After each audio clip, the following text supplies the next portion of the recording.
নাম্বারই করছে, চোখ উল্টাই ফেলছে। আপনি বুঝে নিবেন আল্লাহ তাআলা আপনাকে দুনিয়ার আসল চিত্র দেখাচ্ছে। আপনি যেন বুঝতে পারেন আপনার আপন বলতে আল্লাহ ছাড়া, আপনার আপন বলতে আপনার নবী ছাড়া আসলে আর কেউ নাই। অনেক সময় দেখবেন আপনার জীবন চলার পথে অনেক পরিচিত ভালোবাসার প্রিয় মানুষগুলাও কিন্তু একসময় আপনাকে চিনবে না, চোখ উল্টাই ফেলে। বিশেষ করে আপনার যখন দুঃখের কষ্টের সময় যাবে, মনে রাখবেন ভালোবাসার সাথে শ্রদ্ধার সাথে বলে যায়, জীবনের কোন পরিস্থিতিতে যদি এই দৃশ্যটা আপনার সামনে আসে, আপনরাই দূরে সরে যাচ্ছে, মনে রাখবেন আপনার আল্লাহ আপনার উপর দয়া করা শুরু করেছেন। সুবহানাল্লাহ। ওই বিপদ থেকে আপনি যাদের সাপোর্ট নিয়ে উঠতে চাচ্ছেন, রব চাচ্ছেন আপনাকে কেউ না করুক সাপোর্ট, আপনার আল্লাহ স্বয়ং আপনাকে সাপোর্ট করতে চাচ্ছে বলেই মানুষকে দূরে সরাই দিচ্ছে। সুবহানাল্লাহ।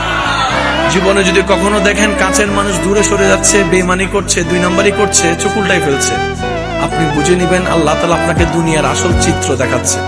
আপনি যেন বুঝতে পারেন আপনার আপন বলতে আল্লাহ ছাড়া, আপনার আপন বলতে আপনার নবী ছাড়া আসলে আর কেউ নাই, আসলে কেউ নাই, আসলে কেউ নাই।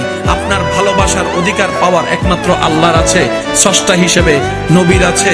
আপনার উম্মত হিসেবে আপনি ভালোবাসবেন আপনার নবীকে, আপনি আল্লাহকে ভালোবাসবেন, আপনার নবীকে ভালোবাসবেন। এই বুঝটা দেওয়ার জন্য আল্লাহ অনেক সময় দুনিয়ার এই বাস্তবতা আমাদের সামনে এনে দেয়।